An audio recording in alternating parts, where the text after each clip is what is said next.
Yes late లేకుండా ఈ stylish విలన్గా కనిపించబోతున్న జేడి చక్రవర్తి గారిని మాట్లాడవలసిందిగా రిక్వెస్ట్ చేస్తున్నాము. అందరికీ నమస్కారం అండి. పవన్ నాకు ఇప్పుడే అయ్యో నాకు ఒక కాంప్లిమెంట్ ఇచ్చాడండి పవన్ రాగానే. నేను ఇప్పుడు అక్కడ కూర్చుంది మాట్లాడింది తనకి చాలా నచ్చిందిట. అంటే పద్ధతిగా మాట్లాడమని చెప్పాడు ప్రొడ్యూసర్ కదా. వెల్,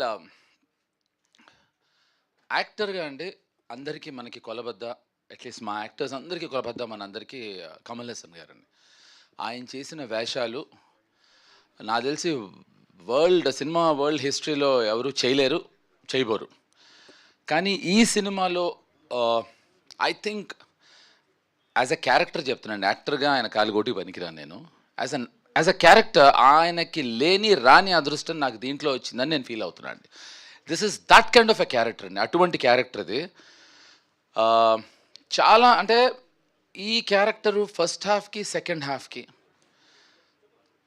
ఇంతకన్నా నేను చెప్తే వీళ్ళు ఇద్దరు వచ్చి కొడతారు వెనకాల నుంచి నన్ను.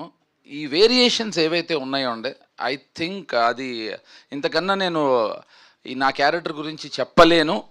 కమల్ గారు కూడా చేయలేని లాంటి గొప్ప క్యారెక్టర్ ఇది. అంటే ఆయన యాక్టింగ్ పరంగా కాదు, క్యారెక్టర్ పరంగా ఆయన ఎప్పుడూ కూడా చేసి ఉండరు, అటువంటి గొప్ప క్యారెక్టర్ ఇది.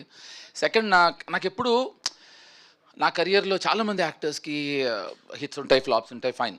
కానీ కొన్ని మైల్ స్టోన్ ఫిల్మ్స్ ఉంటాయి, లైక్ మనీ, అనగనగా ఒక రోజు.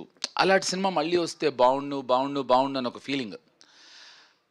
ఐ థింక్ ఎర్ర డ్రెస్ వేసుకునే జ్యోతి మీద after such a long time. చంపేద్దాం అనుకున్నారా? లేదు, ఇంకా ఎక్కువ మాట్లాడతాను దాని గురించి. నువ్వు ఆగి జ్యోతి, నీకు నా సంగతి తెలీదు. వచ్చేటప్పుడు చిన్న గ్లిమ్స్ ఇచ్చారు. ఓకే, సో ఏంటంటే